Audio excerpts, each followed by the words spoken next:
Oke, baik. Silakan Isma.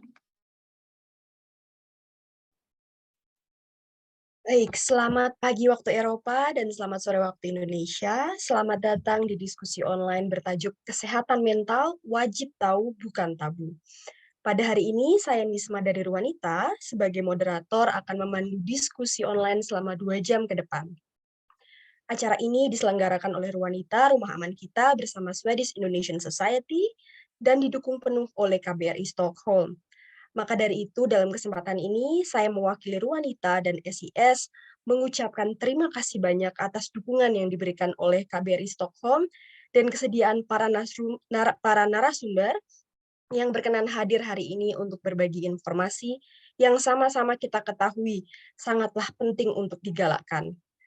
Perkenankan saya pula untuk memperkenalkan tamu kehormatan dan para narasumber kita pada hari ini. Ada Bapak Kama Pradipta Isnomo selaku Dubes RI untuk Swedia dan Latvia. Meskipun berhalangan hadir secara langsung, namun beliau berkenan menyampaikan sambutan melalui video yang beliau rekam, yang setelah ini akan kita putar dan segera dengarkan.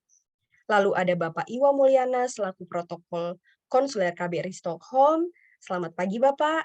Lalu ada Kak Estrelita Gracia, seorang konselor Cross Cultural Trauma dan founder Momentizing yang berbasis di Taiwan dan Indonesia.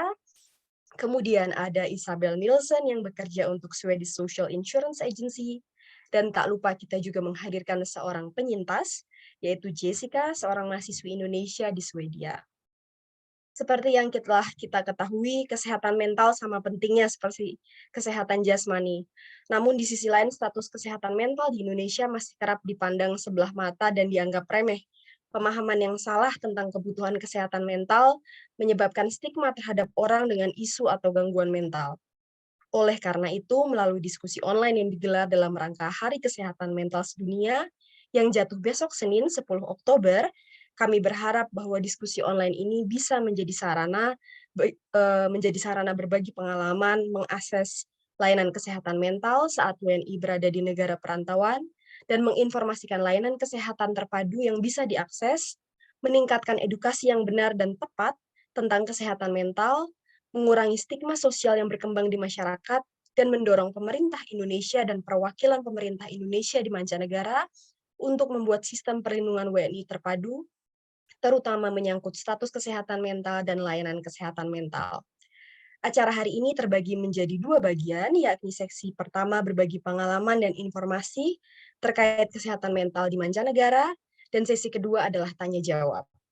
Sebelum kita berlanjut pada sesi pertama, saya ingin menyampaikan 2 peraturan penting selama diskusi online ini berlangsung. Peserta dimohon mematikan mikrofon selama acara berlangsung, dan pertanyaan hanya dapat diajukan di kolom chat yang nanti akan saya bacakan pada sesi tanya-jawab. Baik, langsung saja kita mulai ke sesi yang pertama, yaitu sambutan resmi Duta Besar RI untuk Swedia dan Latvia, Bapak Kama Pradipta Ismono. Pihak panitia bisa mulai memutarkan videonya. Yang saya hormati Ketua dan para pengurus Ruanita atau Rumah Aman Kita, para narasumber pada acara webinar ini, serta Ibu, Bapak, dan peserta webinar. Assalamualaikum warahmatullahi wabarakatuh. Selamat pagi, shalom, salam sejahtera untuk kita semua. Om Swastiastu, Namo Buddhaya, dan salam kebajikan. Puji syukur kita panjatkan kehadirat Allah Subhanahu wa Ta'ala, Tuhan yang Maha Esa, bahwa atas rahmatnya kita dikaruniai keberkahan, kesehatan, fisik dan mental, serta keselamatan. Sehingga pada hari ini kita semua dapat berkumpul di sini untuk mengikuti diskusi ini walau secara virtual. Ibu, Bapak, dan rekan-rekan sekalian, pengertian kesehatan secara umum menurut WHO sendiri adalah keadaan sehat utuh secara fisik, mental, dan sosial, dan bukan hanya keadaan yang bebas dari penyakit, cacat, dan kelemahan. Artinya, seorang dinilai sehat apabila terjadi keseimbangan yang baik antara kondisi fisik dan mentalnya. Realitanya, masih banyak masyarakat Indonesia yang awam tentang kesehatan jiwa dan mental. World Mental Health Day atau WMHD atau Hari Kesehatan Mental Sedunia diperingati setiap tanggal 10 Oktober.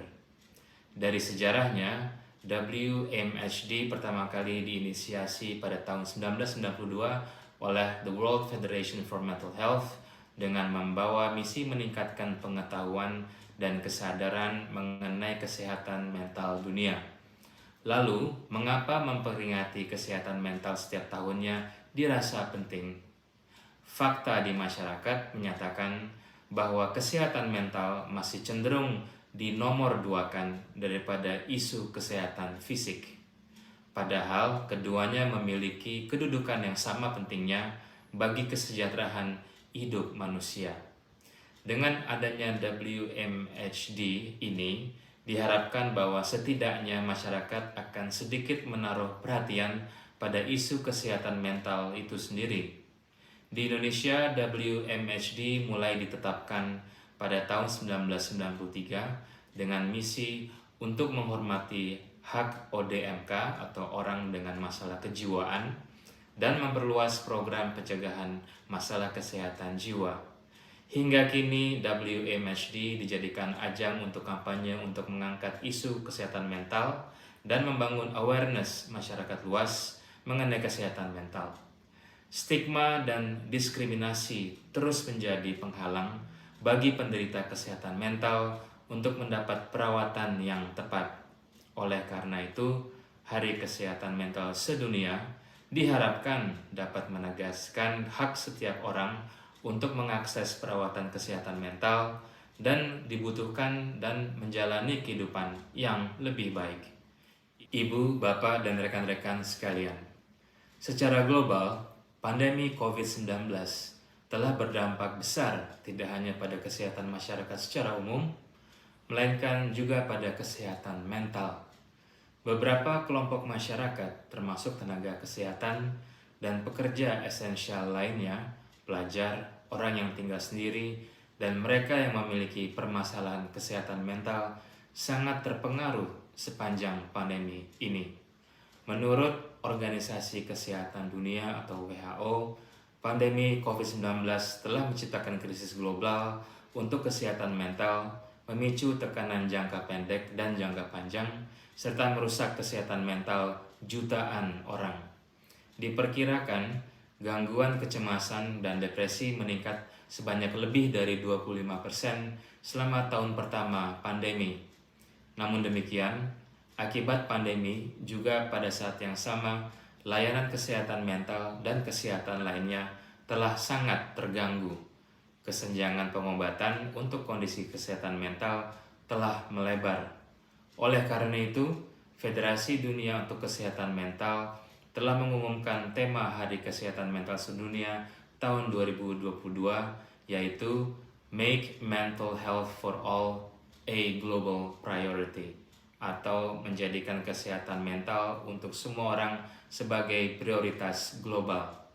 Tema ini bertujuan memberikan kesempatan bagi orang-orang yang kondisi kesehatan mental tertentu, advokat, pemerintah, pengusaha, karyawan, dan pemangku kepentingan lainnya untuk bersama-sama menyuarakan apa yang perlu kita lakukan, yaitu untuk memastikan kesehatan dan kesejahteraan mental menjadi prioritas kita bersama dan prioritas global. Ibu, Bapak, dan rekan-rekan yang saya hormati, dalam konteks perlindungan warga negara Indonesia di Swedia, saya menghimbau Ibu dan Bapak untuk senantiasa menjaga kesehatan, termasuk kesehatan mental. Kiranya Ibu dan Bapak jangan pernah ragu untuk meminta bantuan apabila membutuhkan. Bantuan tidak hanya dalam bentuk bantuan fisik, namun juga bantuan moral dan dukungan emosional, termasuk penting untuk menyadari kapan diperlukan meminta bantuan. Jangan menunggu hingga keadaan parah sebelum meminta bantuan. Perlindungan atas keamanan dan keselamatan WNI adalah prioritas kami, dan KBRI akan siap menyalurkan bantuan saudara dan Bapak Ibu sekalian kepada pihak yang berwenang di Swedia. Saya harapkan webinar ini akan memberi pencerahan kepada warga kita di Swedia mengenai pihak-pihak atau instansi yang berwenang dan tepat yang dapat memberikan bantuan segera terhadap krisis atau permasalahan kesehatan mental, termasuk memberikan informasi mengenai prosedur perlindungan kesehatan mental masyarakat di Swedia. Akhir kata, saya ucapkan terus semangat dalam menjalani hidup, terus berjuang, tetap sabar, dan tegar dalam menghadapi segala tantangan hidup. Jangan lupa, preventif adalah jauh lebih baik daripada kuratif. Terima kasih atas perhatian, selamat berdiskusi, salam sehat untuk kita semua. Wassalamualaikum warahmatullahi wabarakatuh.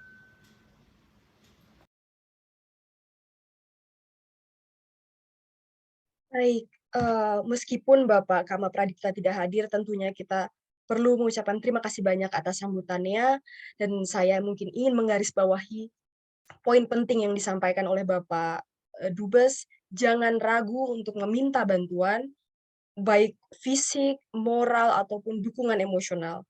Jangan menunggu hingga keadaan parah untuk meminta bantuan, dan Bapak Kama Pradipta sendiri sudah menyampaikan KBRI siap menawarkan bantuan jika diperlukan. Sebelum kita berlanjut ke narasumber pertama kita, mari kita ambil foto bersama yang akan dipandu oleh Mbak Aini dari Ruanita. Mbak Aini, saya persilahkan. Oke, terima kasih Nisma. Dimohon bagi yang bersedia dimohon menyalakan kameranya ya. Saya akan kasih aba-aba.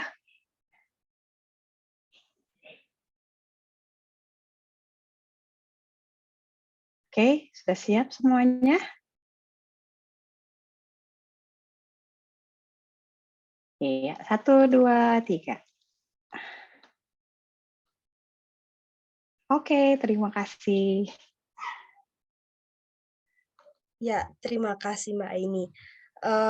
Selanjutnya, seperti yang disampaikan oleh Bapak Kama Pradipta, diharapkan peringatan kesehatan mental dunia ini bisa menegakkan hak masyarakat untuk memiliki mental yang sehat dan akses layanan psikologis yang dibutuhkan. Maka dari itu, mari kita dengarkan pengalaman Jessica, seorang mahasiswi di Swedia sebagai penyintas. Jessica, boleh diceritakan ke peserta yang hadir mental health issue apa yang kamu punya? Mungkin bisa diceritakan juga sedikit awal mula kamu mengidapnya, apa saja perjuanganmu dengan isu ini, dan apa saja yang kamu lakukan di Swedia untuk mengatasinya, serta pengalaman kamu dalam mengakses bantuan profesional atau layanan psikologis di Swedia. Waktu dan tempat, saya persilahkan.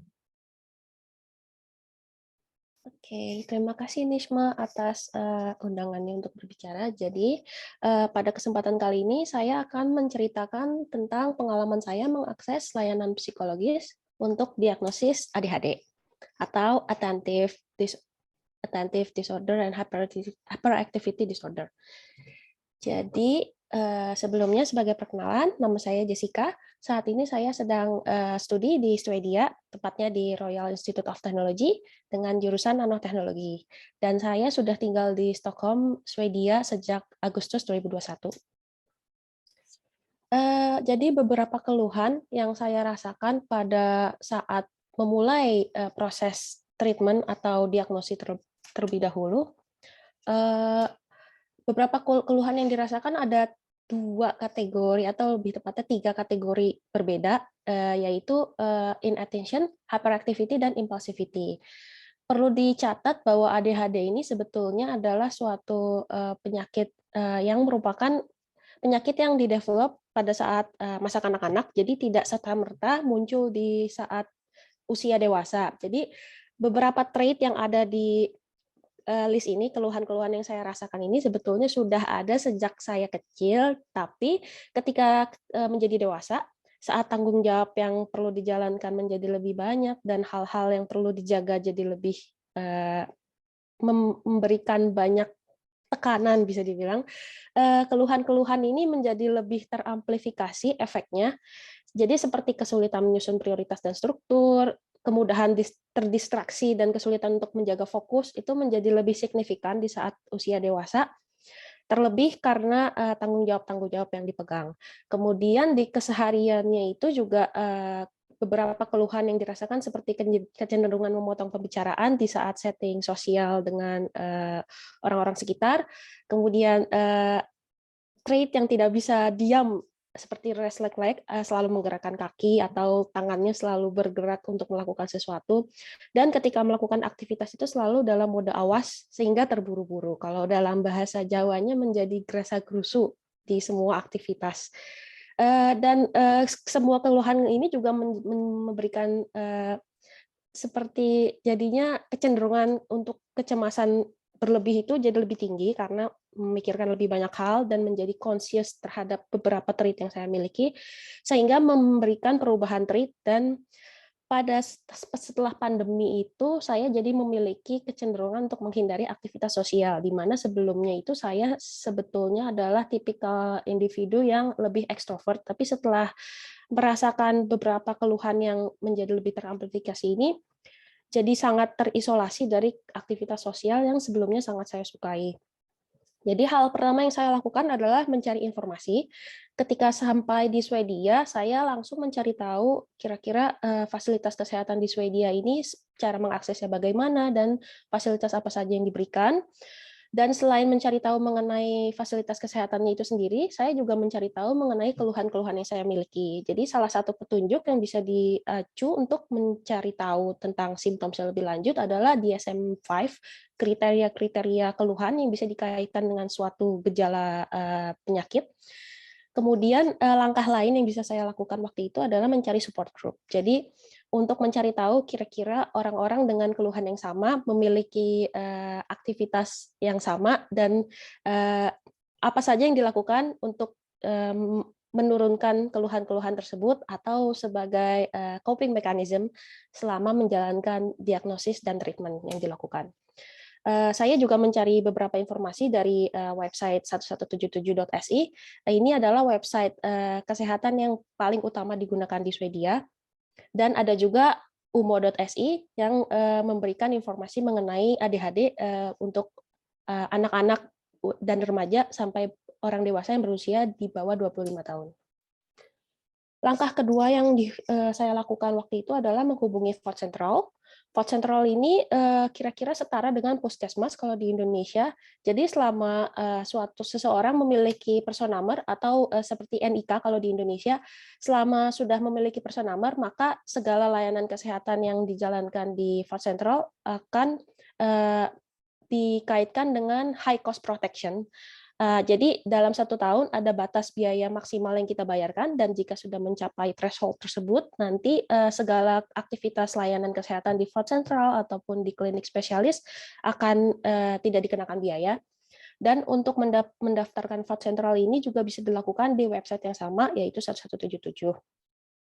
Dari Fort Central tersebut, saya mulai menjalankan beberapa assessment.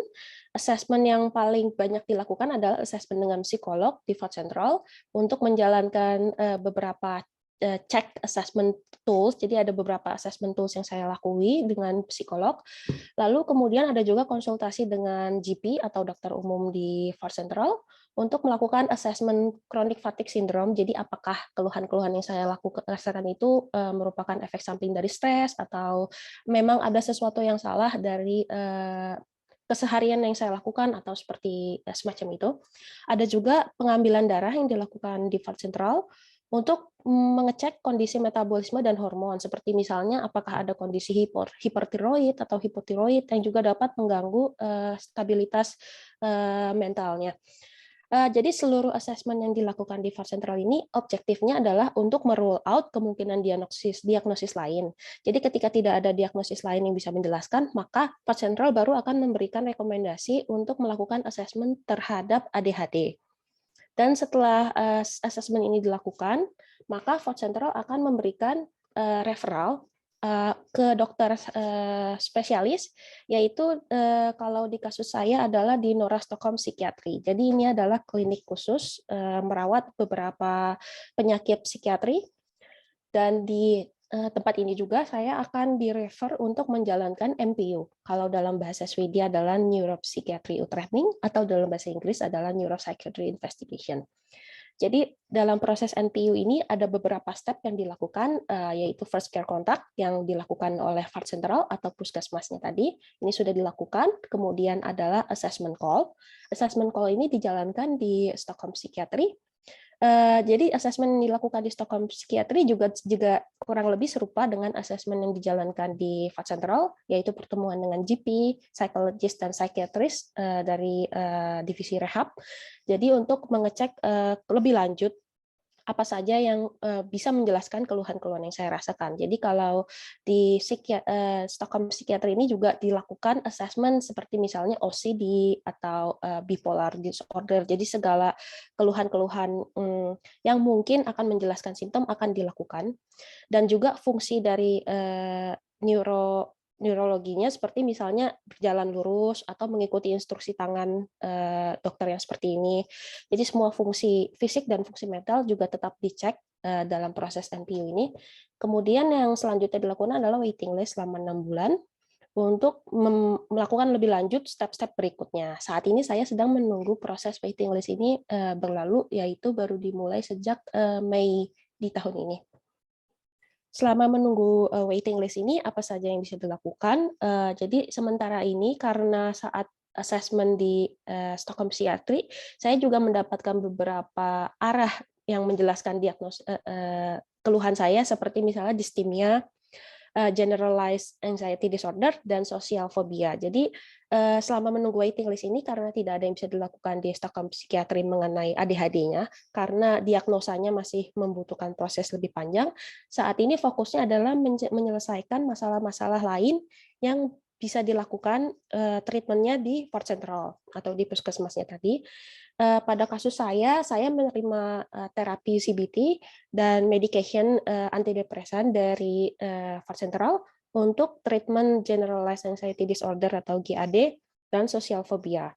Kemudian saya juga diberikan konseling online dari Stockholm Psychiatry untuk memberikan seperti penyuluhan tentang ADHD itu sendiri, kemudian seperti apa proses diagnosisnya ke depan, dan treatment-treatment apa yang nanti akan saya dapatkan, seperti misalnya terapi atau dukungan-dukungan dari Stockholm City Council yang memberikan bantuan dalam menjalankan aktivitas sehari-hari.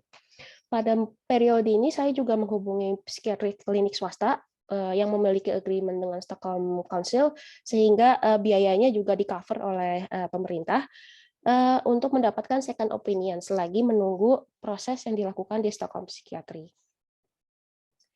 Jadi pada proses mencari diagnosa ini sebetulnya karena prosesnya sangat panjang, dibilang lelah sih sebetulnya sangat lelah, tapi karena terima kasih atas dukungan teman-teman dan keluarga yang memberikan support. Walaupun di awal-awal saya sempat ragu untuk memberitahu mengenai keluhan ini karena banyak sekali teman-teman yang cukup shock bahwa saya memiliki masalah-masalah tersebut karena saya berusaha sekali untuk tidak menunjukkan masalah yang saya miliki, tapi mulai kesini saya belajar untuk menunjukkan titik lemah saya dan memberitahu teman-teman bahwa saya memiliki keluhan ini supaya lebih dapat menerima support dari teman-teman dan keluarga. Pesannya adalah let's stop being too harsh on ourselves, karena sebetulnya yang paling memberikan tekanan paling banyak di kehidupan kita sehari-hari bukan orang lain, tapi adalah kita sendiri. Terima kasih atas perhatiannya. Sekian presentasi dari saya dan selamat Hari Kesehatan Mental Sedunia.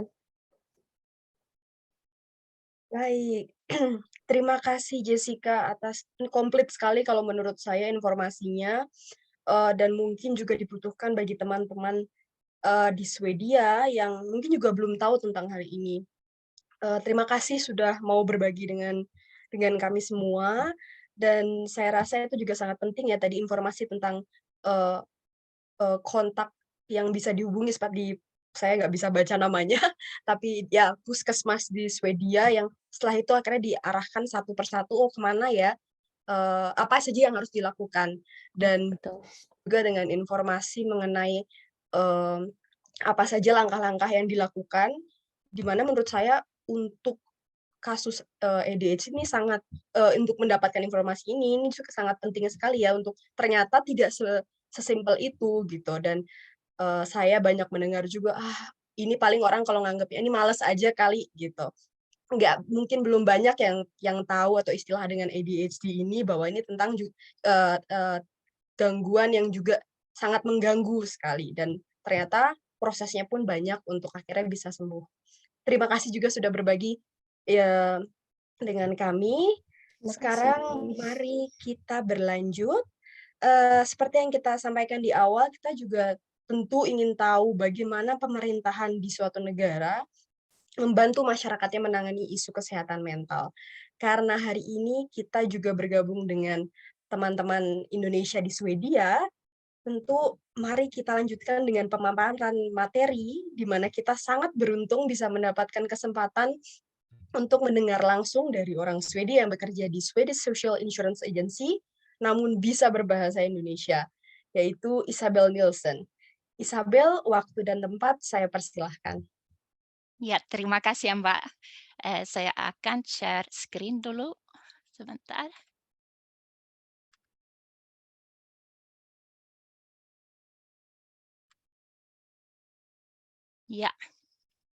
Ya, perkenalan dulu. Saya Bel dari Badan Asuransi Kesehatan di Swedia dan sekaligus Wakil Ketua di organisasi SIS, Asosiasi Swedia Indonesia. Dan hari ini saya akan berusaha untuk menjelaskan secara singkat tentang kesehatan mental di Swedia. Dan pembahasan untuk hari ini, ya, saya akan sedikit memberikan gambar dari statistik dan juga bicara sedikit tentang penyakit mental paling umum di Swedia. Karena waktunya terbatas, saya hanya akan fokus untuk burnout hari ini. Dan saya juga akan sedikit memberikan tahu apa saja pertolongan yang ada di Swedia untuk orang yang menderita dari penyakit mental. Kita mulai dengan melihat statistik, dan seperti kita bisa melihat di data ini, penyakit mental secara konsisten meningkat tahun demi tahun dari tahun 86 sampai 2019. Itu yang kita bisa melihat dari ya yang hijau tua di sini. Dan datanya itu ya kurang lebih sama untuk laki-laki dan perempuan. Dan yang meningkat, terutama di Swedia dan di negara-negara maju lainnya, itu bukanlah penyakit mental yang serius dan sulit untuk diobati, tetapi diagnosis psikiatri yang biasa seperti depresi dan gelisah. Kalau kita lihat lebih spesifik, itu ada di data ini. Dan kalau kita lihat yang paling bawah di sini, itu diagnosis psikiatris lainnya. Itu termasuk psikosis, gangguan bipolar, kepribadian ganda, dan lain-lain. Dan diagnosis ini yang tidak bisa diobati, itu berada di tingkat yang sama tanpa naik atau turun dari tahun 2005 sampai 2019. Yang terutama meningkat itu penyakit yang terkait dengan stres. Dan itu yang kita bisa lihat. Paling atas di sini seperti burnout, reaksi stres darurat, dan reaksi stres lainnya. Kalau burnout itu diagnosis yang cukup baru, dan itu juga belum ada di semua negara, tapi di Swedia itu ada dari tahun 2005, dan setelah diagnosis itu masuk, itu setiap tahun meningkat terus. Ya, dalam studi internasional telah terbukti bahwa antara 50 dan 60% dari semua kasus cuti sakit dapat dikaitkan dengan stres di tempat kerja. Utmattningssyndrom itu sudah dikenal sebagai diagnosis umum di Swedia dari tahun 2005. Dalam bahasa Inggris itu burnout. Ya, dan di dalam bahasa Indonesia diagnosis ini masih cenderung agak tabu. Waktu saya jelaskan gejala-gejala pada kawan-kawan di Indonesia, itu seringkali ada yang tanya, apakah ini sama dengan sakit manja? Saya berharap setelah presentasi ini sudah tidak ada lagi yang anggap burnout sebagai sebuah penyakit negara barat yang hanya bisa menjadi masalah untuk orang manja atau untuk orang malas. Karena sebenarnya burnout itu sebaliknya. Ini beberapa gejala ya, atau definisi dari burnout. Kehilangan energi, kebosanan dengan kerjaan, kelelahan fisik dan psikis oleh karena keadaan stres selama waktu berkepanjangan, dan itu biasanya selama bertahun-tahun. Dan mungkin banyak orang di sini yang merasa ya kalau kehilangan energi dan bosan dengan pekerjaan itu sesuatu yang semua orang merasakan. Dan itu juga benar, tapi ini bisa menjadi masalah kalau kita merasakan ini secara terus-menerus selama bertahun-tahun tanpa istirahat. Dan satu gejala lain itu orang yang burnout, dia tidak bisa tahan stres sama sekali. Itu misalnya, yaitu karena dia sudah meningkat tingkat yang maksimal dari stres. Jadi dia sudah nggak bisa tahan hal-hal kecil pun. Kalau kita mau minta dia, atau kalau ada teman kerja yang minta dia untuk lakuin sesuatu yang sangat gampang sebenarnya, dia mungkin punya reaksi yang tidak wajar, seperti dia mungkin nangis atau dia susah untuk bernafas. Itu karena dia sudah terlalu lama hidup dengan stres. Ya, ada gangguan kognitif juga, dia tidak bisa fokus dan dia sulit untuk mengingat, kesulitan untuk berinisiatif. Contohnya saya pernah ketemu satu pasien, dia mau pulang kerja, dia sudah selama beberapa tahun naik bis untuk dari tempat kerja ke rumahnya, tapi tiba-tiba dia lupa dia tinggal di mana, dia harus turun di mana. Contoh lain, ada satu pasien, dia sudah punya jabatan tinggi di pekerjaan dia, terus dia sudah 10 tahun bekerja di sana, melakukan kerjaan yang sangat bagus, tapi tiba-tiba dia lupa semuanya. Dia sudah tidak tahu pekerjaan dia apa. Jadi bos di tempat kerja itu, dia memberikan bantuan dengan program untuk pelajari pekerjaannya lagi dari awal. Satu gejala lain itu ada gangguan somatik juga, seperti kesulitan untuk tidur, dia mudah letih, kehilangan keseimbangan, pusing, migran, dia labil, dia kehilangan sadar tentang ruang dan waktu, tidak tahu ini hari apa, ini jam berapa, saya sekarang melakukan apa. Dia susah untuk bergaul sama orang, dia susah untuk mengerti apa yang orang lain katakan, dan dia juga susah untuk ketemu kata yang pas waktu dia berbicara. Tidak bisa tahan stres atau tidak bisa kerja dengan deadline. Saya rasa kita harus skip bagian ini karena tidak ada waktu. Saya juga tidak akan bicara tentang depresi atau kegelisahan hari ini. Jadi kita langsung ke bagian bagaimana keluar dari keadaan ini.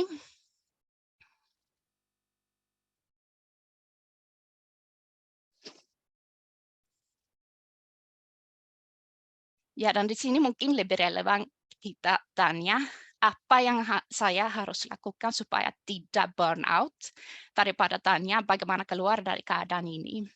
Karena kalau kita sudah sampai burnout, itu perjalanan yang butuh waktu sangat lama untuk pulih. Kita harus mulai dari nol dan recharge bateri yang sudah lama habis. Saya akan jelaskan gambar satu persatu di sini dari semua bagian yang dicatat. Dan semua gambar ini itu sesuatu yang bisa membantu untuk mencegah burnout maupun untuk keluar dari keadaan burnout. Tapi ada dua di sini, bantuan medis sama bantuan dari Försäkringskassan atau Badan Asuransi Kesehatan dan Badan Tenaga Kerja, itu sesuatu yang tidak bisa mencegah itu kalau kita sudah terlanjur sakit.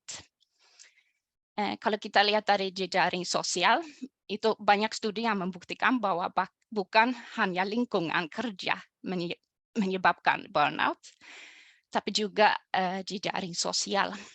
Keseimbangan antara kehidupan, keluarga, dan pekerjaan juga penting untuk kesehatan mental.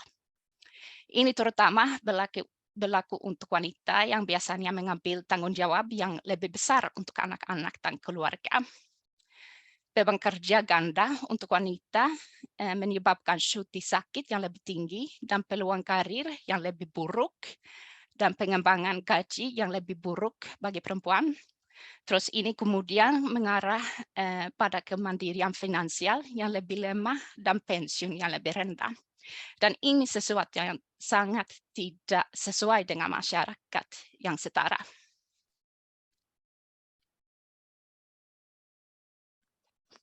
Ya, kalau kita lihat dari lingkungan kerja, resiko penyakit psikiatrik itu paling tinggi dalam bidang kesehatan, pendidikan, dan perdagangan.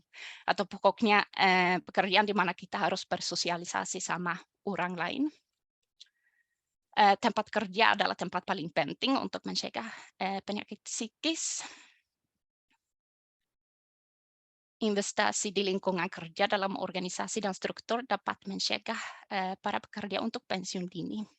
Jadi ada alasan kuat ekonomis juga untuk peduli tentang kesehatan mental, walaupun alasan pertama itu alasan humanitar dan alasan sosial, ada juga alasan ekonomik untuk peduli tentang kesehatan mental.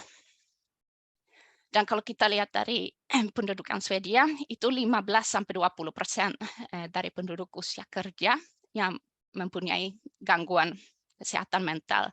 Sedangkan ada 1,7%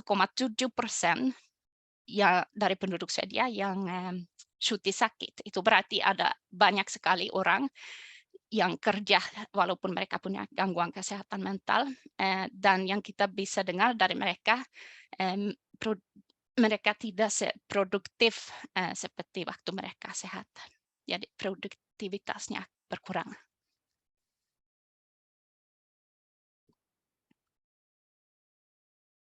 Di Swedia kita juga bisa dapat bantuan dari pelayanan kesehatan kerja atau företagshälsovården. 59% dari semua pekerja di Swedia punya akses ke företagshälsovården ini. Dan ini ada mungkin satu alasan kenapa kita punya itu satu alasan ekonomis juga karena kesehatan mental yang berkurang itu biaya besar untuk masyarakat. Di Uni Eropa saja itu butuh biaya 620 miliar euro per tahun. Dan bagusnya dari dapat bantuan dari pelayanan kesehatan kerja daripada cari bantuan dari klinik, itu mereka punya pengetahuan tentang lingkungan kerja.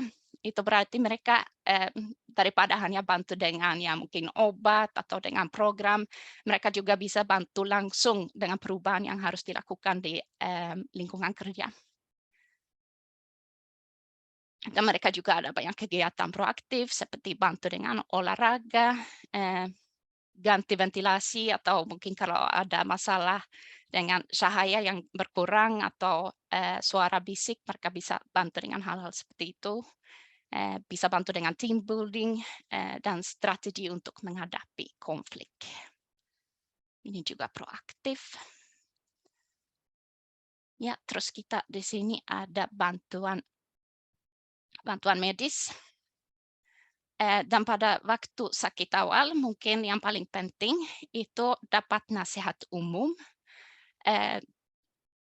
untuk belajar, makan, dan tidur di jam yang sama di setiap hari, menghabiskan waktu di lingkungan yang bisa memberikan dia ketenangan.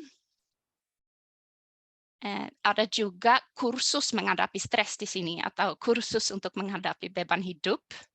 Dan di kursus anti stres, peserta dapat mempelajari teknik pernafasan, melakukan aktivitas dengan kecepatan yang bisa dikendalikan, bebaskan diri dari pikiran negatif. Dia juga bisa membuat perubahan perilaku dan meningkatkan percaya diri. Dan program seperti ini itu biasanya berlangsung 12 atau 13 minggu. Kita juga bisa dapat bantuan dengan obat dan obat untuk kalau punya kesulitan untuk tidur. Kalau obat biasanya tidak ada begitu banyak bantuan untuk mereka yang burnout. Itu lebih efektif untuk mereka yang depresif. Tapi karena orang burnout sering juga ada gejala depresi, itu kadang bisa membantu juga. Dan KBT di sini, kognitiv beteendeterapi, atau terapi perilaku kognitif. Itu biasanya tentang perubahan hidup dan pola pikir. Dan di situ kita mempelajari perasaan kita dan memahami perasaan-perasaan ini. Dari mengidentifikasikan masalahnya, itu akan jadi lebih gampang untuk ketemu solusinya. Kalau sudah tidak ada lagi yang bisa diubah di tempat kerja dan dia sudah tidak mampu untuk bekerja, di sini kita juga bisa cuti sakit. Dan kalau untuk 14 hari pertama kita dapat gaji sakit atau tunjangan dari tempat kerja. Setelah 14 hari ini kita harus cari bantuan dari pemerintah dengan bantuan ekonomis. Ini hanya beberapa contoh dengan rehabilitasi stres yang ada di Stockholm. Ja, Försäkringskassan, ini ya kalau udah mau dapat bantuan ekonomis untuk yang cuti sakit, dan tunjangan sakit itu diberikan kepada orang jika kemampuan kerja berkurang dengan minimal 1/4 atau 25%. Dan ada 4 level dengan tunjangan sakit, ada 25, 50, 75, dan 100%. Waktu awal sakit biasanya orang dapat 100%, tapi nanti kalau dia udah baik kan dan mau balik ke tempat kerja, biasanya itu tidak bagus untuk langsung kerja 100% lagi karena ada resiko kambuh sakit. Jadi biasanya dia mulai kerja 25%, mungkin 2 jam dalam sehari dengan tekanan kerja yang lebih ringan. Kemudian dia naik, dia kerja 4 jam per hari, lalu 6 jam per hari sampai dia pulih dan bisa balik ke 100%.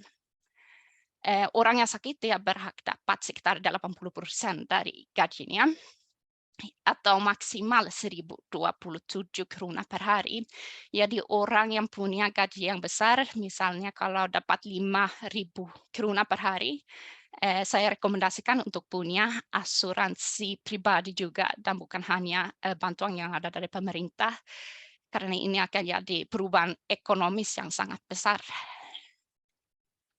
Kita di sini dapat bantuan dari PNS atau case officer. Dia memberikan bantuan koordinasi di antara tempat kerja, klinik, dan otoritas lain. Dan sering ada yang tanya, bisa cuti sakit berapa lama?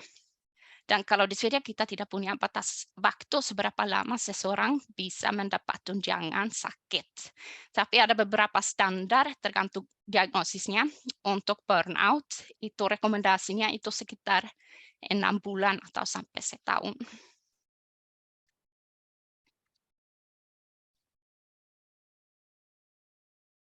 Iya, dan 2 hal lagi yang sangat fokus untuk pulih kalau sakit burnout itu ambil waktu untuk istirahat. Dan kita bisa dapat istirahat dari aktivitas yang menyenangkan seperti merajut, main piano, memetik jamur di hutan. Olahraga itu juga sangat penting, itu mengurangi ketegangan pada tubuh, menyemangati diri, dan membuat kita tidur lebih nyenyak dan mengurangi beban depresi. Karena kalau kita olahraga itu juga mengaktifkan hormon serotonin di tubuh kita, dan itu hormon yang sama yang ada di obat antidepresif. Jadi banyak orang yang mengatakan kalau olahraga itu sebenarnya lebih baik daripada obat antidepresif. Saya tidak ada waktu untuk jelaskan ini, jadi kita langsung ke gambar terakhir. Apakah burnout bisa disamakan dengan sakit manja? Mungkin ada banyak orang di antara kita yang berpendapat depresi, gelisah, dan tekanan sosial atau tekanan kerja itu sudah bagian dari hidup kita. Dan ya, itu juga benar. Kalau kita semua bisa menderita selama waktu yang pendek dengan masalah kesehatan, ini berbahaya kalau ini berlangsung secara terus-menerus selama waktu yang sangat lama. Karena gejala psikis juga mengaruhi kesehatan fisik, walaupun di Indonesia mungkin jarang ada yang bahas kesehatan mental di saat ini. Kita bisa lihat dari penyebab kematian di Indonesia, ini ada statistik, dan ini rata-rata sama untuk negara-negara lain. Kalau kita lihat dari urutan yang nomor 1, 2, dan 3 untuk laki-laki, atau 1, 2, 2 dan 3 untuk perempuan, dan 1, 2, dan 5 untuk laki-laki. Itu ada penyakit stroke, jantung, dan diabetes, dan ini semua itu penyakit yang bisa disebabkan oleh stres.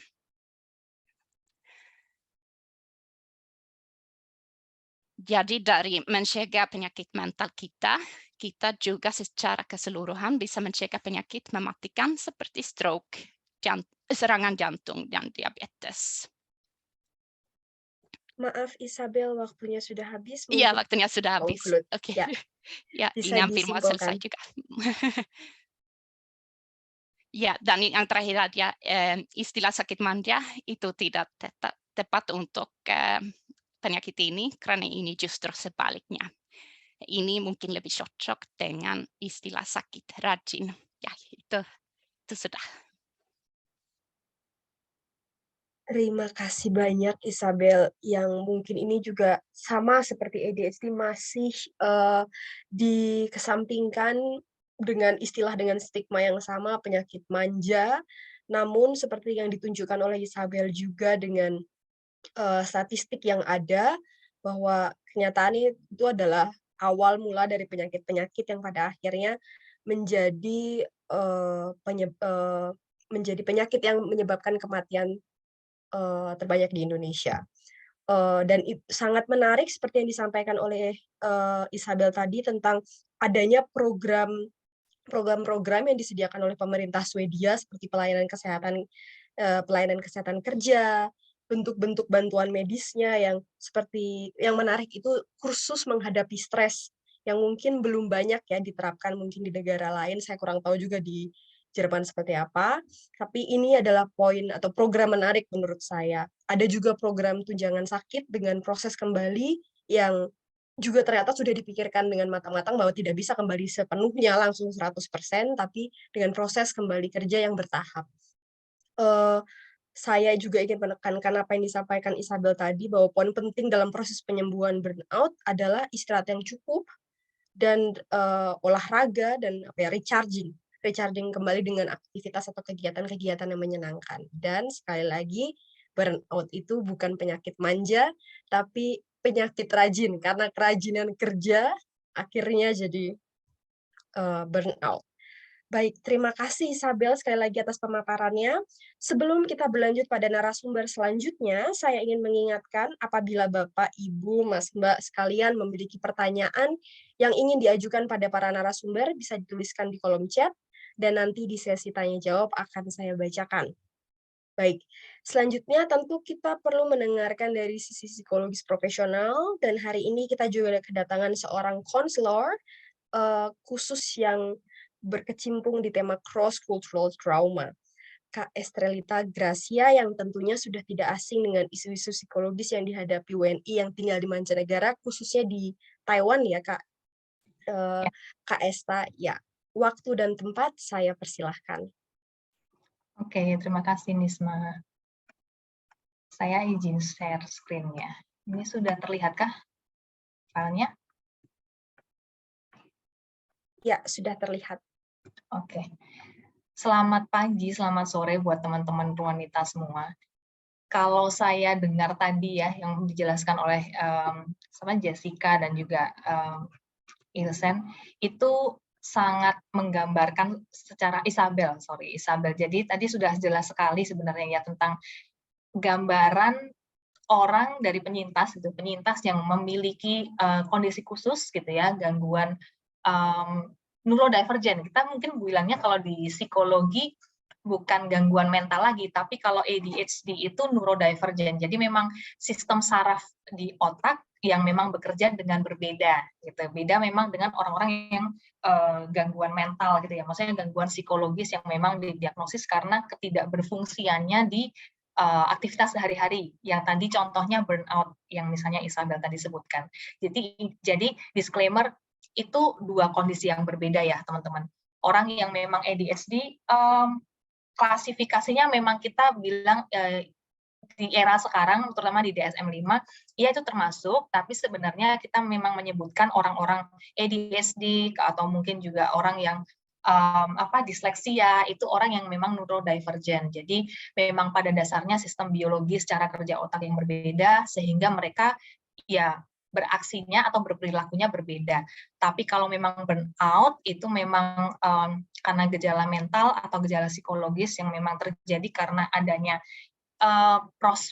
proses yang lebih kompleks ya di antara adanya memang bakat secara biologis tapi memang juga lingkungan atau nurture gitu istilahnya yang kita bilang. Nah, tapi kalau di sini lebih singkatnya saya kasih gambaran lebih luas gitu ya. Maksudnya lebih luas dalam artian dari skala sosial budayanya gitu. Kalau ngobrolin tentang kesehatan mental di Indonesia sendiri dan di mancanegara, terkhususnya yang saya bahas mungkin di Taiwan gitu. Nah, kalau kita lihat sendiri di Indonesia dulu, itu justru saya bisa bilang antusiasme masyarakatnya, terutama kelompok millennials atau dewasa muda umur 18-30 tahun itu lebih sensitif atau lebih aware gitu, lebih sadar akan pentingnya kesehatan mental ini, mempelajari ini. Nah, ketika memang generasi muda lebih sadar, maka kebutuhan mereka untuk mendapatkan ya pelayanan konseling ataupun layanan kesehatan mental lainnya ya seperti tadi Jessica bilang kayak support group atau mungkin ada istilahnya discussion forum itu juga ada kayak di Momentizing. Jadi hal-hal seperti itu lebih banyak demand-nya gitu, urgensinya. Karena memang masyarakatnya sendiri juga antusiasmenya sudah ada. Tapi kalau kita lihat dari psikoedukasinya, memang sangat lebih banyak gitu gerakannya dan memang aktivis ataupun sampai praktisi psikolog psikiaternya banyak ya kita sekarang menjamur gitu mental health platforms. Tetapi yang perlu digarisbawahi di sini adalah dengan tujuan visi misi setiap penggerakan ya gerakan entah itu dari aktivis atau memang secara community, teman-teman sendiri sebagai masyarakat awam perlu lebih kritis jadinya kan.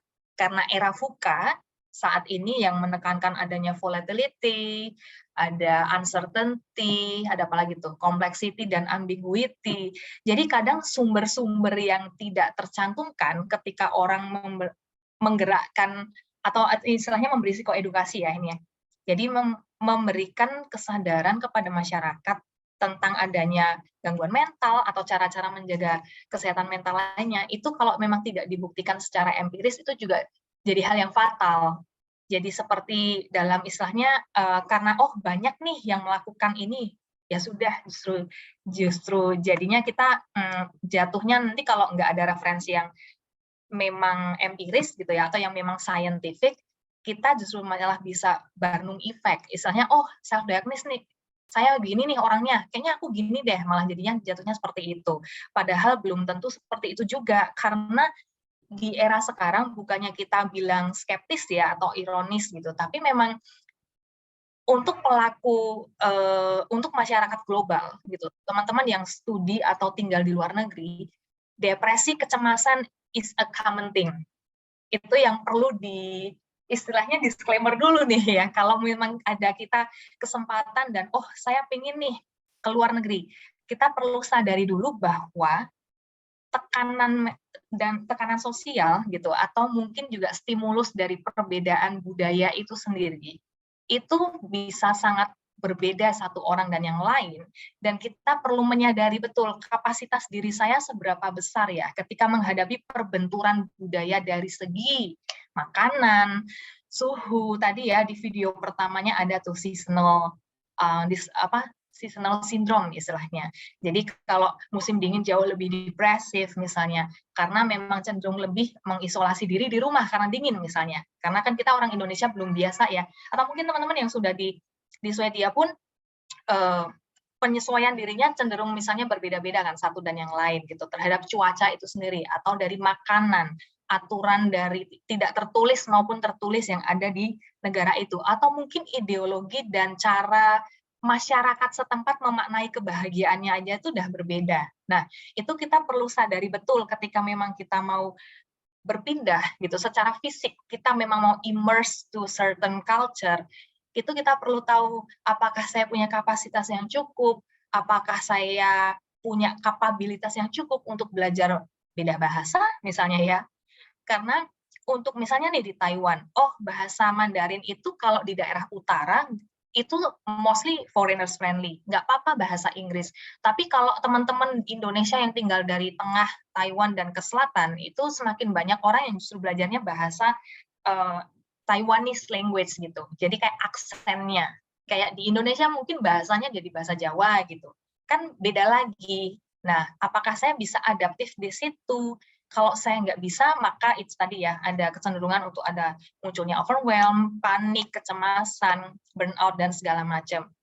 Nah, kalau kita lihat sendiri di Indonesia, di luar Indonesia, terutama di Taiwan, itu memang psikoedukasi, walaupun saya kurang fasih ya belajar bahasa Mandarinnya gitu, tapi mereka psikoedukasi di kesehatan mental masih cenderung kurang dibanding di Indonesia sendiri, atau mungkin di luar negeri, mancanegara kayak di Swedia itu teman-teman perlu menyadari adanya privilege gitu ya. Kalau memang kita itu ke negara yang memang negara barat, karena gini, kita lihat psikologi itu rata-rata teorinya, pelopornya dari negara barat, ya kan? Ya, Isabel tahu sendiri lah ini. Jadi kalau misalnya kita kenapa ya kok saya tadi lihat gitu, wah integrasi antara dari ada insurance person representative, terus ada penyintas, bahkan didukung juga oleh adanya Bapak dari KBRI juga, itu is a privilege karena di Taiwan itu banyak sekali, ratusan ribu orang Indonesia di sana, baik sebagai blue collar ya, bekerja sebagai teman-teman pekerja migran Indonesia, atau white collars yang professional workers atau students, tapi perlindungan dan kesadaran adanya layanan kesehatan mental itu penting loh gitu, di cover oleh pemerintah setempat itu penting, itu masih kurang gitu, karena masih dikategorikan sebagai hal yang privilege kalau bisa mengakses itu di luar sekolah gitu ya. Ini buat teman-teman yang bekerja gitu, PMI atau yang professional workers. Kalau nggak di sekolah, nggak bisa ke konselor sekolah. Jadi harus layanan pribadi, yang dimana tuh harganya mahal sekali. Gitu. Kalau mau tercover oleh National Health Insurance atau Cianpauka kita bilangnya ya. Nah itu biasanya ke psikiater. Jadi di Taiwan itu kebalik teman-teman. Kalau di Taiwan tuh, kalau di Indonesia kan psikolog dulu nih gitu, baru ke psikiater, atau mungkin bisa berbarengan, tergantung dari urgensi dan derajat keparahan gangguannya. Tapi kalau di Taiwan itu yang lebih tercover itu dari segi medis gitu, secara fisik. Jadi langsung ke psikiater. Padahal belum tentu perlu ke psikiater secara psikofarmakologi gitu ya, dikasih obat. Kayak tadi Isabel bilang, bisa juga ke psikolog dulu, karena sebenarnya mungkin perlu dibantu untuk mengidentifikasi masalah-masalahnya gitu ya, diuraikan lah istilahnya dengan gampang. Jadi nggak langsung secara psikis dikasihnya dengan medication gitu. Nah, tapi di Taiwan sendiri memang seperti itu. Dan kalau kita lihat praktisinya, rata-rata memang mereka itu yang mau memberikan psikoedukasi ke masyarakat adalah mereka yang memang pernah menjadi imigran itu sendiri di Amerika. Ini ya dugaan saya aja, tapi rata-rata I can say like 80% of Taiwan psychologists atau counselors itu mereka studi di Amerika Serikat. Dan ketika mereka sudah ambil clients di sana, mereka lebih aware gitu dengan apa yang ada di negara mereka. Nah, jadi mereka lebih willing untuk kasih psikoedukasi, tapi itu pun masih minim sekali gitu, terutama yang untuk orang lokal ya dalam bahasa Mandarin, karena mereka lebih prefernya sudah ganti bahasa Inggris. Nah, so this is the culture kan, sudah berbeda lagi bahwa mengakses kesehatan mental itu ya we still can consider it in Asia itu sesuatu keistimewaan. Nah, tapi intinya kalau kita lihat in general aja deh, untuk ngurangin si stigma status kesehatan mental itu sendiri gimana, mempromosikan kesadaran kesehatan mental itu gimana gitu ya, apakah harus bikin platform juga gitu kan, atau create content, ya we don't need to do that gitu. Yang penting kita menunjukkan sebenarnya dari diri sendiri dulu. So always start from ourselves. Curiosity, ingin tahu, oh saya itu orang yang kayak gimana ya, bagi saya itu sejahtera, bahagia lahir batin itu gimana. Cara-caranya setiap orang berbeda-beda. Sesederhana, oh buat saya makan yang enak itu baru sejahtera. Mungkin buat saya sekedar jalan di taman itu sejahtera. So know yourself gitu. Kita itu orang-orang yang sebenarnya bisa tahu kok sebenarnya cara menjaga diri yang lebih baik, yang diri saya nyaman, aman itu seperti apa. Jadi dengan menumbuhkan rasa ingin tahu, nah terkait dengan yang kedua, kita bisa beraksi gitu, bersikap. Oh, nyikapinya gimana ya? Kalau misalnya saya itu sekiranya memang butuh, ya tadi Jessica kan sudah bagus sekali gitu. Oh, saya kayaknya udah limit nih untuk saya coba cover up sendiri. Saya coba deh cari bantuan profesional. Nah, beraksi dengan diri sendiri dulu. Kondisinya saya gimana? Makanya saya perlu bantuan profesional yang seperti apa. Saya perlu dukungan sejauh mana? Hanya sekedar teman atau mungkin orang terdekat yang saya butuhkan saat ini.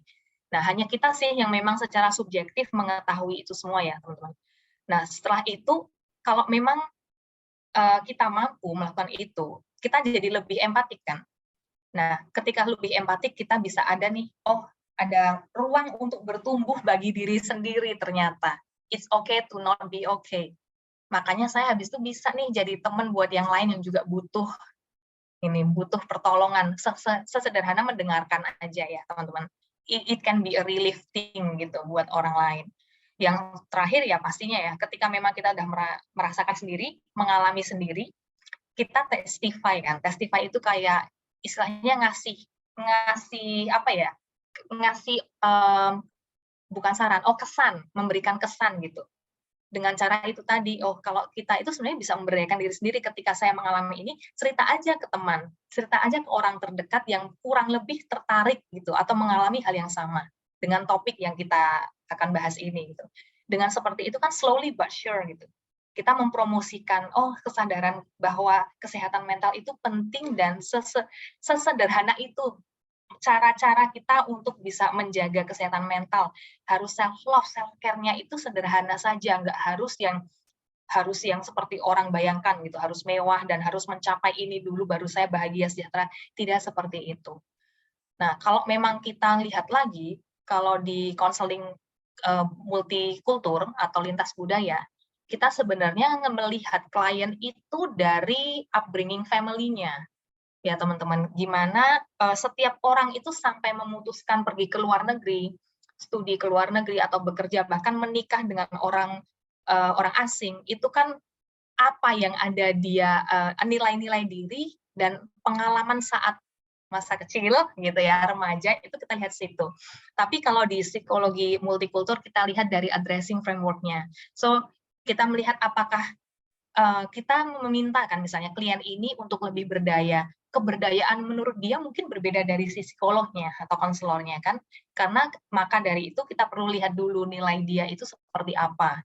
Apakah ideologi dia itu cukup bisa kita minta dia untuk bisa fokus ke pengembangan diri dia, atau dia ingin tetap terintegrasi dengan keluarga dan kelompok sosialnya misalnya. Hal-hal seperti itu perlu kita pertimbangkan gitu.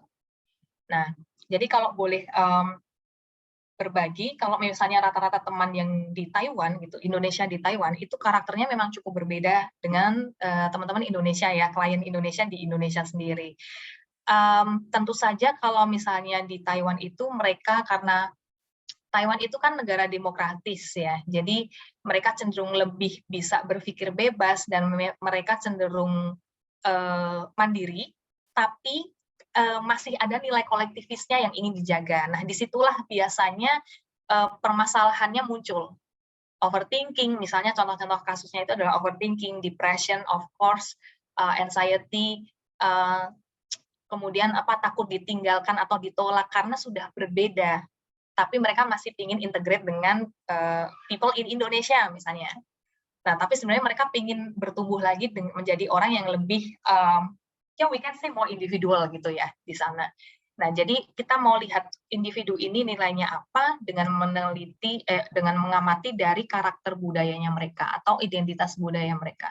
Suku, agama itu adalah, atau orientasi seksual adalah hal yang sangat fundamental yang kita melihat itu akan sangat berperan dari bagaimana individu melihat dirinya dan pengembangan dirinya. Maaf Kak Esta, waktunya sudah habis, mungkin bisa disimpulkan. Oke, kesimpulannya sudah selesai juga Nisma, buat teman-teman yang mungkin ingin tahu lebih banyak tentang psikologi konseling atau konseling multikultur bisa follow Momentizing atau saya sendiri, dan juga kalau ingin melakukan layanan konseling bisa ada link di situ, tertera di situ. Terima kasih. Terima kasih Kak Esta. Ya tadi Sama-sama. poin terakhirnya itu, ya sebelum terakhir mungkin ya, yang sangat penting adalah bagaimana cara kita ikut membantu mengurangi stigma-stigma status kesehatan mental. Dan itu sangat penting tentang bagaimana kita menumbuhkan rasa penasaran, oh seperti apa sih kita sebenarnya, apa yang kita butuhkan. Lalu ada juga dengan able to act untuk, oh ya mungkin kita membutuhkan bantuan profesional di situ, kita cari di situ. Lalu dengan menjadi teman bagi orang lain dan akhirnya menceritakan, oh ya ini loh pengalamanku tuh seperti ini, kemarin aku pergi ke tempat ke profesional dan seperti ini dan seperti ini. Hanya dengan seperti itu, kita juga sama-sama membiasakan mungkin ya akhirnya bahwa, oh itu bukan sesuatu yang tabu kok, itu bukan sesuatu yang aneh gitu. Aku juga mengalaminya, jadi mungkin teman yang kita tidak tahu, ternyata mengalami hal yang sama atau mungkin lebih parah, jadi secara tidak langsung akhirnya termotivasi untuk akhirnya, oh ya mungkin aku juga perlu mencoba untuk mengenali diriku dan mungkin membutuhkan bantuan profesional. Terima kasih Kak Esta. Dan selanjutnya, baik sebelumnya terima kasih lagi-lagi sebelumnya terima kasih kepada Bapak Ibu, Mas Mbak yang masih bertahan sampai sekarang. Tidak perlu khawatir, selanjutnya kita akan mendengarkan pemaparan terakhir dan gongnya mungkin ya, yang kita sama-sama tunggu dan ingin sekali dengar. Apa saja sih yang dilakukan perwakilan pemerintah Indonesia di mancanegara dalam melindungi warganya, terutama berkaitan dengan masalah atau status kesehatan mental yang dihadapi warganya. Dan Bapak Iwa Mulyana, konselor protokol KBRI Stockholm, hari ini hadir untuk menjawab pertanyaan tersebut. Kepada Bapak Iwa Mulyana, waktu dan tempat saya persilahkan.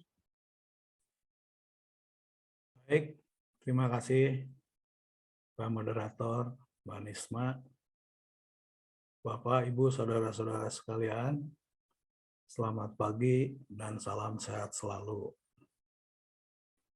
Sesuai dengan permintaan, saya perkenankan atas nama KBRI Stockholm untuk menyampaikan presentasi terkait perlindungan warga negara Indonesia di luar negeri. Ya, ini seperti ini. Boleh selanjutnya ke slide. Sebelumnya kami sampaikan dulu mengenai dasar hukum dan prinsip perlindungan warga Indonesia di luar negeri. Dasar hukumnya adalah Undang-Undang Nomor 1 Tahun 82 tentang pengesahan Konvensi Wina mengenai hubungan diplomatik dan konsuler. Kedua, Undang-Undang Nomor 37 Tahun 99 tentang hubungan luar negeri. Dan yang terakhir, Peraturan Menteri Luar Negeri Nomor 5, ini tahun maksudnya, 2018 tentang perlindungan warga negara di luar negeri. Prinsipnya, perlindungan ini adalah tidak tak terbatas. Artinya kalau dielaborasi, yang pertama adalah mengedepankan pihak yang bertanggung jawab dan atau yang berwenang. Dua, tidak mengambil alih tanggung jawab pidana dan atau perdata, dan tentunya disesuaikan dengan ketentuan peraturan perundang-undangan, hukum negara setempat, dalam ini hukum Swedia dan hukum dan kebiasaan internasional. Jadi di sini KBRI itu sebagai last resort. Begitu. Slide selanjutnya.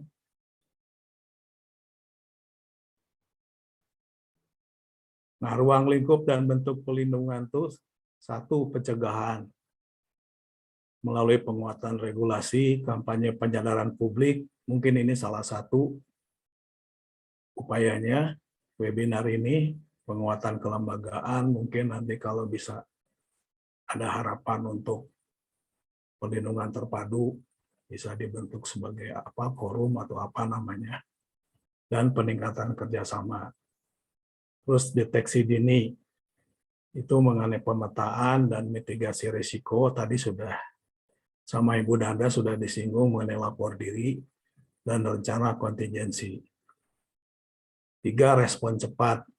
Jadi kami sudah siapkan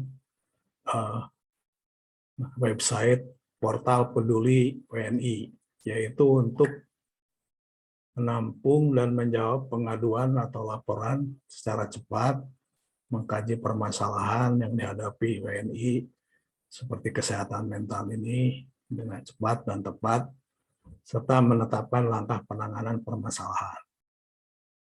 Bentuk pelindungannya diantaranya mengeluarkan dokumen kekonsuleran, itu pelindungan dari segi dokumen, membuat surat keterangan, dan melakukan pendampingan.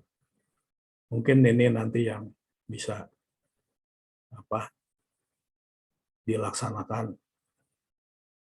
ketika menghadapi mereka yang kena penyakit atau terkait kesehatan mental, mediasi, advokasi, dan pemberian bantuan hukum. Selanjutnya, silakan. Sebagai informasi, total WNI di luar negeri itu yang resmi itu ada 3 juta. Mungkin bisa 2 atau 3 kali lipat. Hanya Tuhan yang tahu, kalau kata Direktur Pelindungan WNI. Bu Nanda paham hal itu. Malaysia ada kurang lebih 1.300.000, Arab Saudi hampir 700, China 300-an, Australia 130, Singapura 100.000 lebih, Korea Selatan 70 ribuan, Amerika Serikat 63 ribuan, Brunei Darussalam 58 ribu, Uni Emirat Arab. Dan I almost forgot to let you know, kalau di Swedia itu yang resmi sekitar 1.500. Selanjutnya, terima kasih.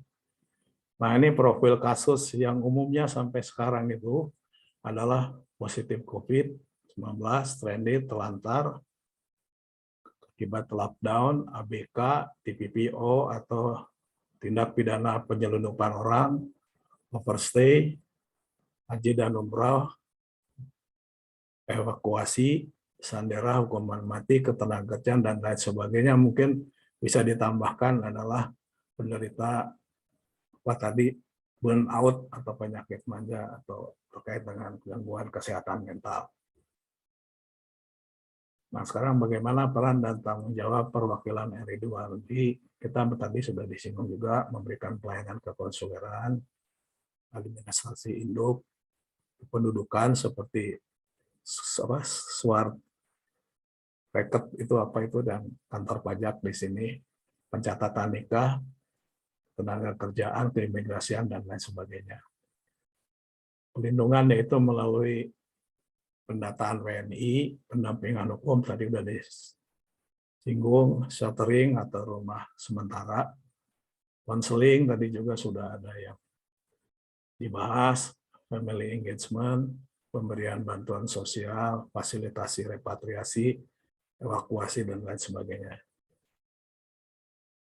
Nah, ini bagi mereka warga negara Indonesia yang berpergian ke luar negeri yang jangka waktu lamanya tidak lebih dari 6 bulan, katakanlah mungkin turis atau kunjungan keluarga, itu ada tersedia melalui HP, itu namanya aplikasi Safe Travel. Nanti bisa melalui Play Store. Jadi isinya mengenai sumber informasi perjalanan aman WNI di luar negeri. Baru-baru ini kami sudah proses updating mengenai berpergian ke Swedia dan Latvia, dan dikategorikan ke Swedia dan Latvia itu waspada. Terus bisa online belum terhubung dengan perwakilan RI di seluruh dunia, dan akan disediakan bantuan kedaruratan. Silakan berikutnya. Nah, ini kalau yang sudah tinggal 6 bulan, katakanlah itu misalkan mahasiswa, itu diharuskan lapor diri, maksudnya disunat muakadkan gitu, kalau dalam agama. 2, pelayanan kekonsuleran dan keimigrasian. Jadi ada di situ mengenai kalau kita menanyakan informasi mengenai kekonsuleran, paspor, visa, surat keterangan, dan lain sebagainya, di sana ada menunya, tinggal diklik aja. Terus dan pengaduan kasus, mungkin ini yang relevan, jadi di situ ada kasus-kasus yang tadi seperti disinggung dalam slide sebelumnya. Jadi warga negara Indonesia bisa buka itu portal PerWNI dan klik menu mengenai pengaduan kasus. Silakan. Nah, ini juga tanggung jawab kita tadi kan KBRI itu sebagai last resort. Jadi harus ada kerjasama juga dari warga negara itu sendiri. Misalnya kalau mau bekerja itu pahami prosedur bekerja di luar negeri, pastikan dokumen benar dan valid, pahami kontrak kerja, dan pastikan tercatat di Badan Perlindungan Pekerja Indonesia. Ini untuk tenaga kerja atau ekspat pekerja migran Indonesia misalnya. Nah, itu juga tadi sudah segera lapor diri ke perwakilan untuk memastikan data selalu up to date. Pahami hukum setempat.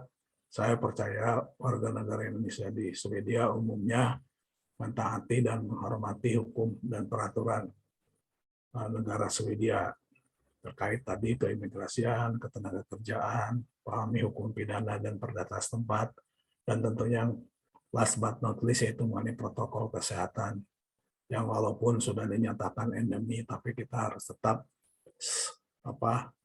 stay safe, stay healthy, dan tentunya stay happy ya.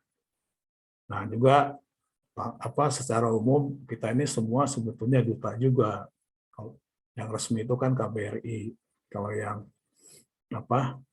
katakanlah yang nggak resmi itu tapi berperan sangat penting yaitu warga negara Indonesia sendiri yang diharapkan good behavior, saling tolong-menolong, dan memperluas jaringan kerja atau networking. Nah, ini tadi yang terakhir saya catat dari bahas siapa itu yang mengenai cross cultural, mungkin ini bisa ditambahkan ke poin nomor 4 yang sudah bersedia untuk memberikan bantuan atau konseling. Aku tentunya mengenai itu pasti ke SOS, bagaimana dimaklumi, nomornya 112, telepon polisi, di situ ada, dan yang terakhir kami, hotline Prodcons, nomornya 467332800571. Kalau tidak salah, mungkin tadi siapa, Jessica itu pernah kontak hotline Prodcons ya? Kalau tidak salah, mungkin tolong dikoreksi. Saya belum sih, Pak. Saya Waktu belum pandemi ya pernah ya? belum. Belum. Oh, ya, ya. Mungkin teman PPI yang lain. Ya, atau another Jessica. Oke ya, itu terakhir ya, terima kasih. Kita nanti bisa diintensifkan dalam tanya jawab atau diskusi. Mungkin tadi saya juga lihat di catatan yang diberikan itu contoh kasus. Kalau tidak salah sebelum kami datang itu kami tidak akan sebutkan nama, itu ada seseorang WNI yang mungkin dia tinggal sendirian dan dia banyak setelah kematian suaminya tuh sendirian, terus dia banyak hal yang harus dilakukan seperti pengurusan warisan segala macam itu. Bahkan kami sebelumnya pernah membantu, alhamdulillah menolong yang bersangkutan sehingga hak-haknya bisa diperoleh, dan yang bersangkutan sekarang nampaknya sudah normal begitu. Kalau memang itu dikategorikan sebagai mengalami gangguan. Dan yang sedang kami hadapi adalah sekarang ini adalah satu warga di utara. Saya sudah kontak dinas sosialnya, terus dibawa informasi bahwa yang bersangkutan sudah mulai lebih baik lah dari kondisi sebelumnya. Mungkin stres tadi sudah disinggung apa simptom-simptomnya, dan saya sudah berhasil kontak juga dalam yang bersangkutan. Tapi ini dalam konteks yang bersangkutan itu ingin menyambung paspor atau membuat paspor baru. Intinya yang bersangkutan itu sudah normal. Tapi ketika kami akan datangi yang bersangkutan menjawab, saya tidak bisa ketemu orang, jadi kalau ketemu orang suka bagaimana begitu. Nah, itu mungkin salah satu gejala juga. Bahkan yang bersangkutan, saya lebih baik saya yang datang ke KBRI, ya silahkan, saya bilang begitu. Nanti kita bisa lebih lanjut berdiskusi dengan yang bersangkutan. Sekarang kami lagi menunggu yang bersangkutan datang ke KBRI, begitu. Mungkin itu saja dari dulu, Mbak Nisma sebagai moderator. Demikian, terima kasih atas perhatiannya. Assalamualaikum. Terima kasih Bapak. Iya, seperti yang sudah disampaikan di paling awal, itu sudah ada dasar undang-undangnya bahwa memang sebagai perwakilan pemerintah Indonesia di luar negeri, kami atau siapapun yang ada di luar negeri berhak untuk mendapatkan bantuan, dan sudah disampaikan tadi juga apa saja bentuk-bentuk bantuannya, dan yang paling penting mungkin untuk bisa mendapatkan bantuan ini tidak akan bisa berjalan dengan lancar jika belum lapor diri ya. Jadi lapor diri itu sangat penting. Pertama-tama untuk ketika sampai di suatu negara harus lapor diri. Nanti di situ juga ada layanan-layanan yang diberikan, termasuk tadi ada pengaduan kasus. Dari situ nanti juga perwakilan pemerintah Indonesia atau kedutaan atau KJRI akan membantu jika diperlukan. Baik, terima kasih. Kita sudah sampai di penghujung sesi pertama, dan sekarang kita akan lanjut ke sesi kedua, yaitu adalah sesi tanya jawab. Saya akan membacakan pertanyaan-pertanyaan yang masuk. Yang pertama ada pertanyaan untuk Jessica. Yang pertama adalah, apa saran Jessica untuk teman-teman yang ingin studi di luar negeri? Ketika seperti yang sudah mungkin konteksnya adalah seperti yang disampaikan oleh Kak Esa tadi, depresi, stres, dan segala macam dengan berbagai alasan, dengan perbedaan kultur, makanan, atau prinsip kehidupan yang mungkin berbeda, itu bisa menimbulkan stres dan depresi. Nah, Jessica sebagai mahasiswa juga, apa yang mungkin bisa Jessica sarankan untuk teman-teman yang ingin studi ke luar negeri? Kalau untuk teman-teman dari Indonesia yang ingin studi di luar negeri, pertama-tama yang perlu dicari tahu mungkin kira-kira komunitas yang ada di negara tujuannya seperti apa. Misalnya kalau di Swedia ada PPI Swedia untuk mahasiswa-mahasiswa Indonesia yang studi di Swedia. Ada juga SIS, yaitu Swedish Society, Indonesian Society. Jadi di situ kita bisa berbaur dengan teman-teman dari background yang sama, jadi kita bisa berasimilasi dengan budaya di negara tujuan, tapi juga berinteraksi dengan teman-teman dari Indonesia. Dan yang perlu dipersiapkan lagi adalah untuk mencari tahu dan memfamiliarisasikan diri dengan informasi-informasi yang ada di negara tujuan, seperti misalnya informasi mengenai kependudukan dan informasi mengenai cara mengakses kesehatan. Mungkin itu sih yang paling utama untuk teman-teman yang sedang mempersiapkan studi. Ya, baik, Jess. Tadi kembali lagi seperti yang ini semua berkaitan dengan disampaikan oleh Pak Iwa dan Kak Esta, penting untuk lapor diri. Dari situ nanti akan ketemu dengan teman-teman yang mungkin memiliki background yang sama, jadi akhirnya bisa saling menguatkan satu sama lain. Masih untuk Jessica, pertanyaan dari Ajeng, apakah mudah untuk mendapatkan psikoterapis atau layanan kesehatan mental berbahasa Inggris, khususnya mungkin di psikiatri untuk rawat inap? Di Jerman hal ini tidak memungkinkan. Terapi rawat jalan atau ya 1 minggu sekali memungkinkan untuk bahasa Inggris, tapi waiting list minimal 6 bulan. Nah, untuk di Swedia sendiri, apakah juga tersedia yang menggunakan bahasa Inggris?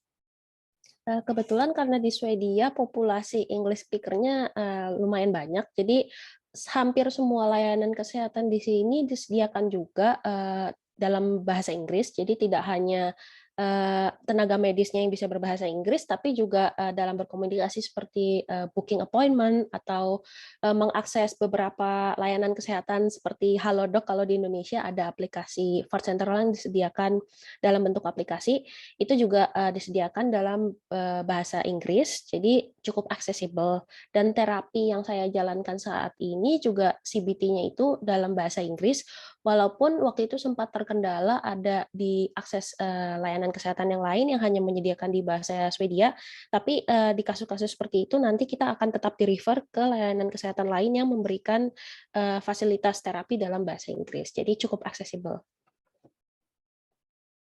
Terima kasih. Sekarang untuk Isabel, ketika seorang mengalami burnout, apakah negara dalam hal ini, waduh, saya baca gimana ya,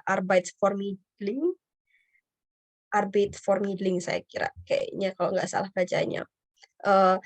Apakah negara dalam hal ini Arbeitsvermittlung memberikan bantuan atau memfasilitasi kepada dia untuk mendapatkan pekerjaan baru? Atau mayoritas kasus burnout berujung pada pensiun dini? Itu pertanyaan dari Mbak Novi. Ya, untuk Arbeitsvermittlung, mereka terutama bisa membantu orang yang mungkin dia sudah tidak mampu untuk balik ke pekerjaannya yang sebelumnya, makanya dia nganggur karena dia udah nggak bisa lakuin pekerjaannya sebelumnya. Jadi dia cari bantuan dari Arbeitsvermittlung atau Badan Tenaga Kerja di Swedia. Di situ mereka bisa memberikan bantuan untuk cari pekerjaan baru yang mungkin lebih sesuai dengan kemampuan dia setelah dia kena burnout. Mereka juga bisa membantu dengan ikut kursus lewat Arbeitsvermittlung, atau kalau ada orang yang butuh mungkin karena profesi yang sebelumnya udah nggak cocok lagi, mungkin dia butuh studi untuk mendapatkan pekerjaan baru, mereka bisa membantu dengan itu. Terus apalagi ya dari Arbeitsvermittlung, ya kita juga dari Badan Asuransi Kesehatan di Swedia, di Försäkringskassan, kita juga ada program dengan bekerja bersama mereka.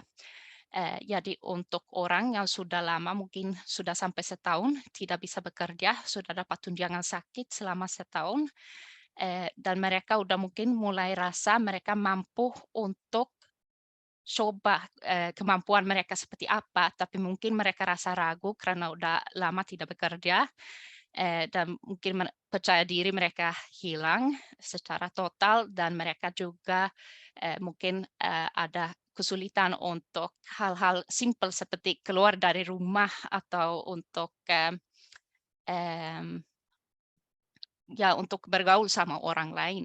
Ada bantuan yang namanya Arbeitstraining di sini, training untuk bekerja. Jadi di program ini mereka tetap dapat tunjangan sakit dari kami, tapi mereka dapat bantuan dengan berusaha untuk kerja. Jadi mereka tidak bekerja secara dengan tugas yang biasanya diminta dari perusahaan, tapi mereka dapat training gitu. Jadi nggak ada tekanan sama sekali. Terus perusahaan tersebut mereka tidak bayar gaji sama sekali untuk orang ini.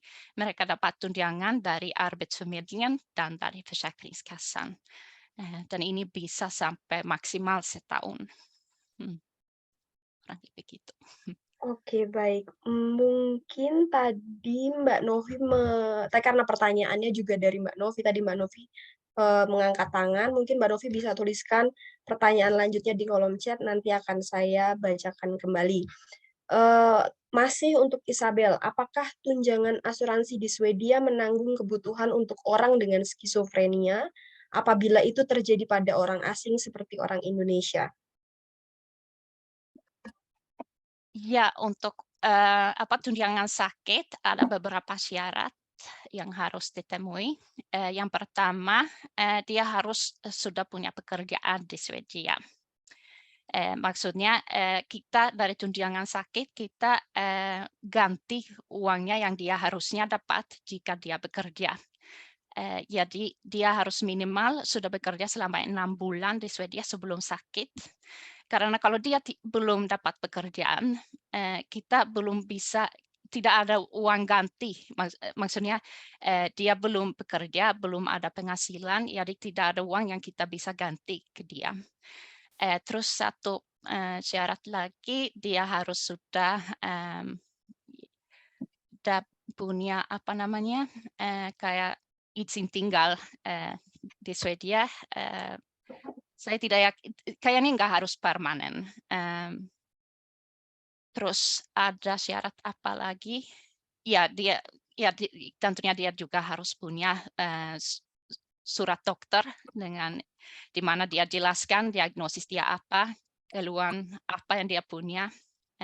Terus kenapa dia tidak mampu untuk bekerja, harus jelas dari situ, dari surat dokternya. Baik, terima kasih. Nah, ini untuk Kak Esta, ini ada pertanyaan lewat jalur pribadi. Mungkin pertanyaan juga dari saya ya. Jadi waktu itu saya pernah membaca berita yang saya harap juga mungkin itu tidak benar, tapi ada rencana dari pemerintah Indonesia untuk menghapuskan undang-undang kesehatan mental.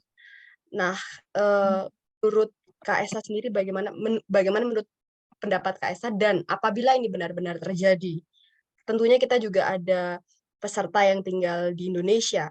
Apa ya yang bisa kita lakukan selain pendapat Kak Esa? Yang kedua, apa yang bisa kita lakukan ketika pada akhirnya akses layanan kesehatan itu sulit untuk didapatkan? Apa yang ketika sebenarnya kita menyadari kita membutuhkan bantuan profesional? Oke. Mungkin disclaimer dulu ya. Ini malah jujur saya baru dengar loh kalau misalnya itu mau dihapuskan gitu, Nisma. Maksudnya karena di yang sekarang setelah kemarin ada HIMSI kan juga ada ya simposiumnya ya di Sumatera Utara Indonesia. Untuk layanan kesehatan mental itu sendiri itu justru saya dengar malah sekarang lebih baik lagi gitu. Maksudnya dalam artian lebih bisa diakses oleh banyak orang dan diupayakan bahkan ke lintas seperti puskesmas ya kalau di Indonesia juga gitu. Jadi hampir di semua kalangan dari sektor sosial ekonomi menengah ke bawah juga bisa akses itu. Tapi kalau dari saya sendiri, selama ini banyak juga ya layanan kesehatan mental yang bisa diakses lewat NGO misalnya.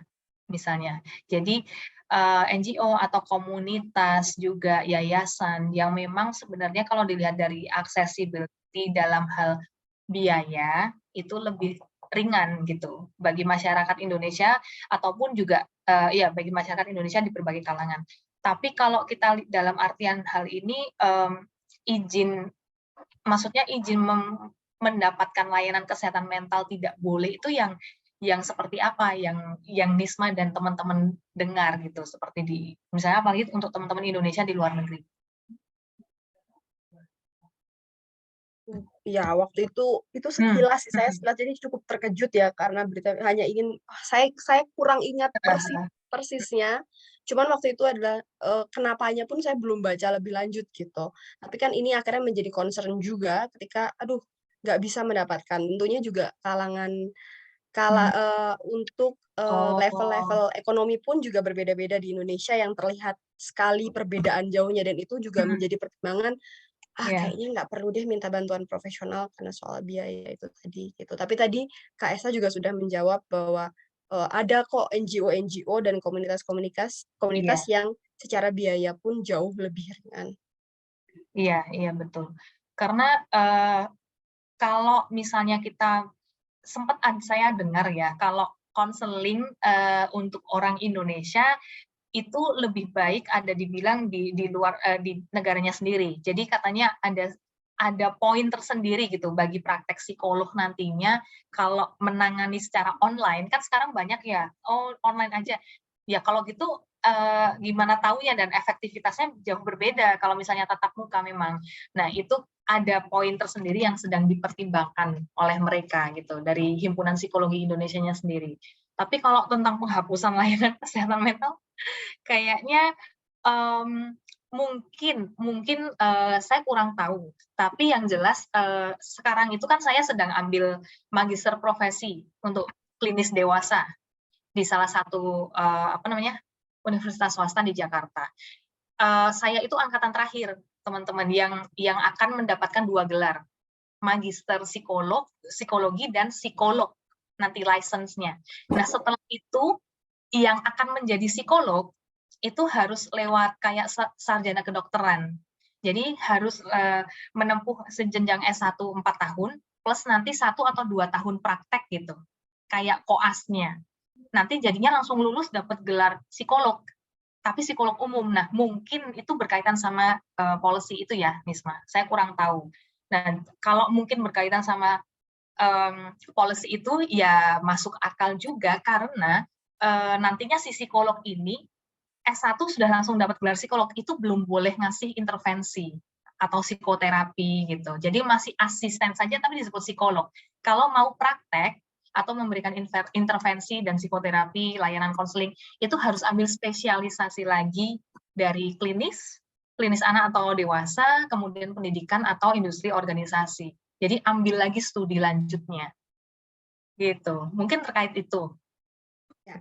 Oke, terima kasih Kak Esta. Sekarang ada pertanyaan untuk Pak Iwa. Ya, silahkan.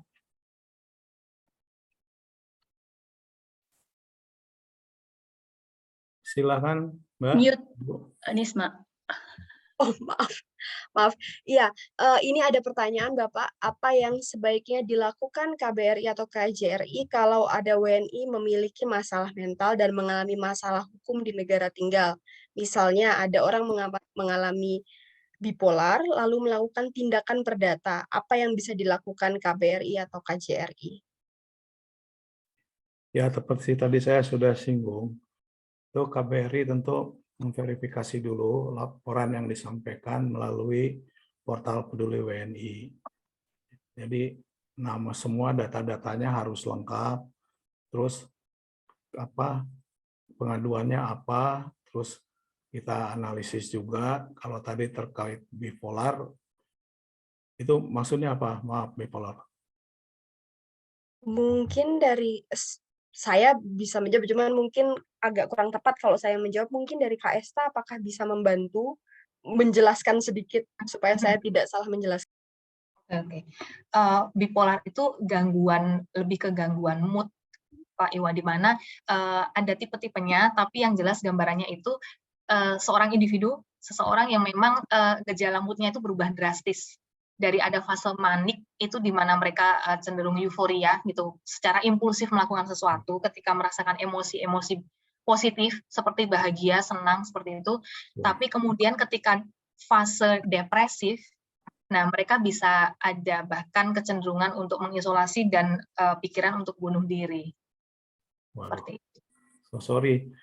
Jadi begini, tadi kan prinsipnya kita sudah menyediakan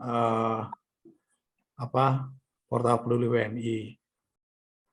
Kalau misalnya yang bersangkutan tidak dapat atau tidak bisa mengakses portal Peduli WNI, jadi bisa mengakses tadi namanya hotline, protokol konsuler, itu ada nomornya. Sama intinya kami akan mencatat data-datanya secara lengkap, terus gangguan atau keluhan yang dialami, tapi terus terang kami ini kan bukan profesional ya. Jadi kami hanya memfasilitasi kira-kira kemana begitu harus diberikan pertolongan kepada yang bersangkutan. Tentunya dengan webinar ini tadi kan saya sudah memperoleh banyak informasi seperti tadi yang dari Jessica, terus dari Isabel, dan yang terakhir dari Mbak Esta sendiri. Begitu. Sudah bisa menjawab atau bagaimana? Ya, sudah Pak. Kembali lagi sebenarnya memang semua harus lapor diri, lalu dari situ nanti perwakilan pemerintah Indonesia akan memfasilitasi langkah-langkah yang harus dilakukannya. Tapi memang bukan profesional yang untuk menangani Ya, kasus itu sendiri. Oke, betul. Mas, ada pertanyaan satu lagi, Pak. Bisakah Bapak menceritakan kasus konkret yang sudah dilakukan oleh KBRI atau KJRI kalau ada orang dengan kesehatan mental yang memiliki dengan tingkat yang kasus yang parah, seperti orang dengan gangguan jiwa, apakah harus dipulangkan ke Indonesia? Bagaimana prosedur yang biasa dilakukan? Ya, pengalaman kami itu dulu kebanyakan yang terjadi itu kasus-kasus tenaga kerja kita di Timur Tengah. Itu mereka ada yang sampai stres, terus gangguan jiwa, dan lain sebagainya, biasanya itu dipulangkan. Dan bisa didampingi atau tanpa didampingi oleh staf KBRI sampai ke tanah air begitu. Tentu yang bertanggung jawab, tadi saya sudah jelaskan, pertama yang terkait langsung dengan apa yang bersangkutan. Misalnya kalau contohnya kalau TKI, konkretnya mengenai biaya pemulangan lah begitu. Itu kalau di perwakilan yang citizen service yang banyak masalahnya seperti di Timur Tengah itu, apa kita selalu pertama ke yang bersangkutan dulu. Nah, bersangkutan apakah ada resources untuk kalau sampai dipulangkan ya tentu kita juga sama kita ke rumah sakit atau kepada ahlinya. Kalau sampai dipulangkan ya kita pertanggungjawabannya pertama kepada yang bersangkutan dulu. Kalau yang bersangkutan tidak mampu atau tidak bisa tentu ke majikannya. Majikannya tidak mampu tentunya juga ke keluarganya. Kalau semua tidak mampu, misalnya kita baru sama pemerintah turun tangan begitu.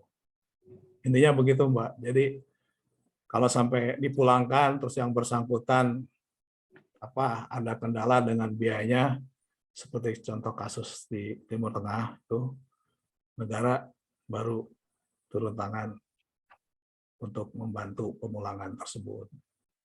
Sudah menjawab, Mbak? Ya, sudah Pak. Terima kasih banyak. Mungkin sebelum saya membacakan pertanyaan terakhir, tadi saya melihat sepertinya Bu Nada mengangkat tangan. Kalau memang masih ada pertanyaan, selain juga untuk yang mungkin tadi mengangkat tangan, pertanyaan hanya bisa diajukan melalui kolom chat yang akan saya bacakan. Mungkin sebelum akhirnya nanti saya menutup acara ini, masih bisa dituliskan di kolom chat yang akan nanti saya bacakan. Pertanyaannya yang selanjutnya adalah untuk, Kak Esta juga dari Niputu Eka. Di Indonesia Mbak Esta bilang kesadaran masyarakat mengenai masalah mental mulai meningkat. Apa kita bisa bilang penyakit mental di negara kita bukan tabu lagi? Oke, terima kasih Mbak Putu Eka. Kalau kita bilang nggak tabu lagi, kalau kita lihat dari generasi per generasi ya, kalau saya lihat di Indonesia dan memang dari data-data yang menyebutkan, kalau kita lihat dari generasi milenials yang saya bilang tadi 18 sampai 30 atau 35 tahun memang jauh lebih sadar sehat mental. Kalau dibilang tabu lagi dari segi demografis wilayahnya atau daerahnya, itu juga bergantung dengan banyak faktor sosial budaya. Ya, salah satunya nilai-nilai agama. Karena Indonesia itu kan negara yang agamis ya. Jadi kalau dibilang tabu tergantung lagi sebenarnya setiap person to person gitu, melihatnya itu seperti apa. Tapi in general kalau memang kesadaran kesehatan mental dari generasi milenial itu jauh lebih meningkat gitu di era sekarang. Millennials dan Z tentunya. Jadi kalau kita lihat tabu lagi atau tidak tergantung dari setiap orangnya, tapi kalau kita lihat in general dari per generasi atau kelompok rentang usia, itu dari rentang usia millennials berawal dari situ yang lebih sadar sehat mental. Oke, terima kasih. Mungkin, oh ya, masih ada lagi pertanyaan untuk Mbak Esta. Tapi sebelum nanti saya lanjutkan, ini menarik yang disampaikan Mbak Esta tadi juga dengan Kak Esta tadi yang disampaikan juga pertanyaannya. seperti yang Kak Esta bilang, ada di beberapa daerah dan person to person yang masih menganggap hal itu tabu. Tentunya juga ini akan pasti berkaitan dengan masyarakat Indonesia yang tinggal di luar negeri, yang keluarganya tinggal di Indonesia. Kemudian menceritakan atau menyampaikan, saya butuh bantuan profesional nih, saya mengidap ini dan segala macam. Ada sarankah bagaimana caranya untuk orang-orang ini untuk mungkin countering ketika ngapain kamu pergi ke profesional gitu, berdoa aja gitu, atau itu apa sih, itu cuman manja. Bagaimana cara kita menanggapinya secara sehat tanpa perlu harus yang akhirnya jadi sedih, jadi rendah diri, akhirnya jadi mempertanyakan, bener nggak ya gitu. Mungkin ada saran dari Kak Esta bagaimana cara kita mungkin menyampaikan ke keluarga atau kerabat di Indonesia ketika kita memang sebenarnya mengalami gangguan tertentu. Oke. Pertanyaan yang menarik, Nisma. Yang pertama sih saya selalu ingat ajak orang yang membicarakan tentang ini ya. Saya tuh nggak ada keluarga tapi kok nggak ada kayak support system.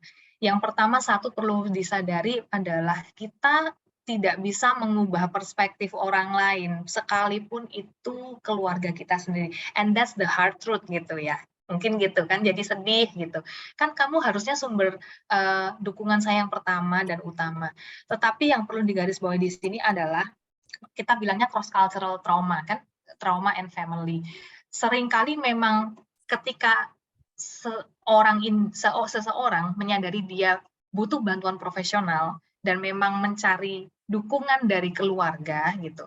Ya, kalau misalnya ada keluarga yang memang belum sadar pentingnya untuk mencari bantuan profesional, itulah kenapa pentingnya kita bertemu dengan orang lain yang juga sebenarnya banyak nih, support system kita nggak bisa hanya dari keluarga. Kalau kita bisa bilang juga tendensi seseorang atau kecenderungan seseorang punya gangguan mental karena dari keluarga. Faktornya kan tadi saya bilang ada upbringing family.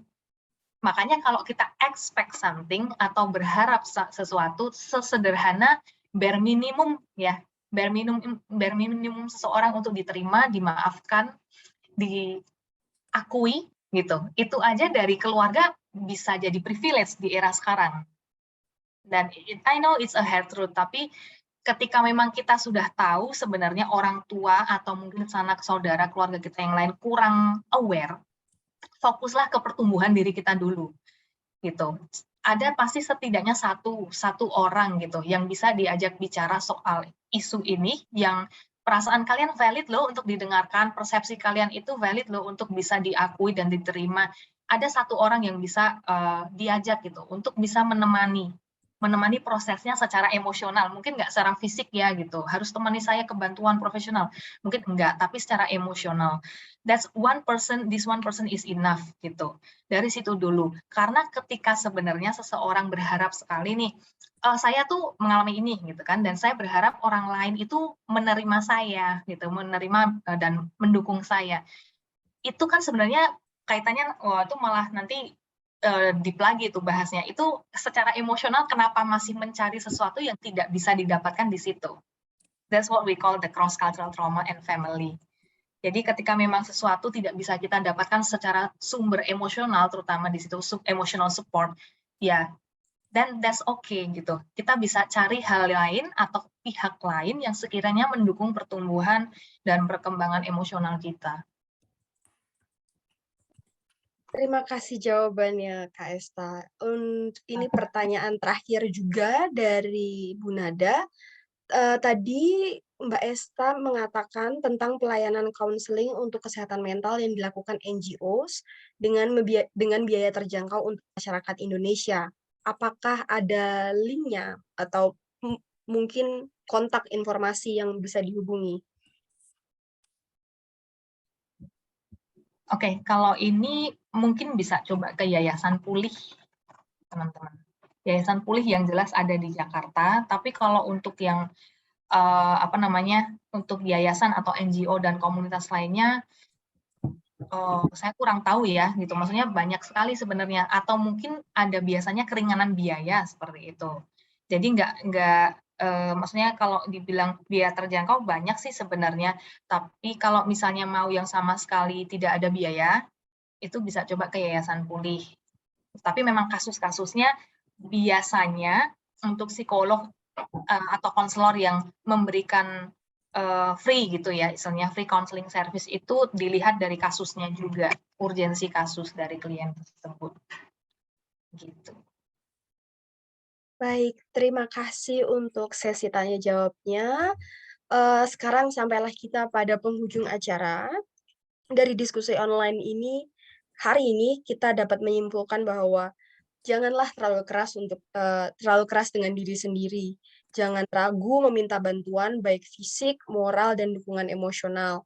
Jangan juga menunggu hingga keadaan parah untuk meminta bantuan. Dan KBRI siap memberikan bantuan, memfasilitasi, tapi juga penting bahwa sudah lapor diri, karena akhirnya mungkin tidak bisa terdeteksi atau ditemukan datanya kalau belum lapor diri. Jadi itu adalah poin penting juga bagi kita, warga negara Indonesia yang tinggal di luar negeri. Dan mari kita sama-sama mengurangi stigma-stigma status kesehatan mental dengan yang sudah disampaikan oleh Kak Esta tadi, dengan menumbuhkan rasa penasaran, "Oh, saya ini seperti apa ya?" Dan mencoba untuk mencari bantuan profesional dan juga menjadi teman bagi orang lain yang di situ akhirnya menjadi tempat bagi kita untuk, berkembang dan mungkin membantu memotivasi orang lain yang mungkin kita tidak tahu sebenarnya, mengalami hal yang sama dan masih berpikiran bahwa itu adalah hal yang tabu. Dan tentunya adalah mempraktekkan self love. Dan seperti contohnya juga burnout ya, masih dianggap sebagai penyakit malas atau penyakit manja. Itu bukan penyakit manja, tapi karena terlalu keras bekerja dan akhirnya membiarkan stres itu tadi yang akhirnya menumpuk jadi sesuatu yang akhirnya sulit untuk disembuhkan. Tapi perlu diingat bahwa hal ini bukanlah hal sepele, namun apabila dibiarkan begitu lama juga akhirnya menumpuk. Semoga saya juga lupa menambahkan, untuk teman-teman yang tinggal di Swedia, kita ada 3 perwakilan dari Swedia hari ini yang menyampaikan materi. Sudah disampaikan tadi ada hotline-nya yang bisa membantu, juga organisasi yang bisa membantu. Salah satunya juga untuk teman-teman yang bekerja di Swedia, ada saya lupa persis namanya tadi apa, tapi ada semacam bantuan untuk para pekerja yang mengalami burnout.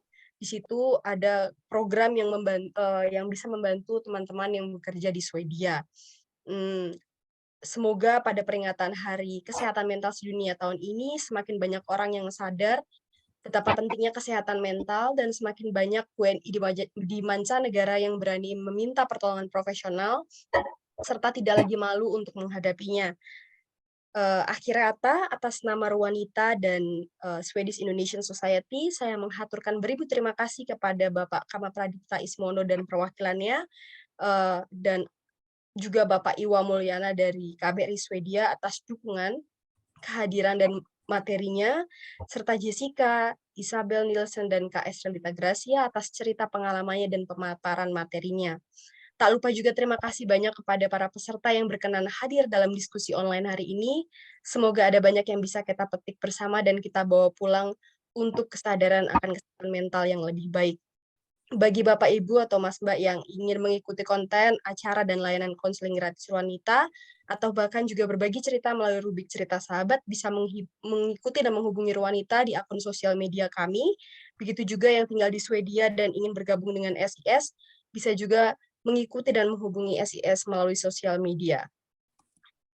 Akhir kata, sekian dari saya. Terima kasih dan sampai jumpa di lain kesempatan.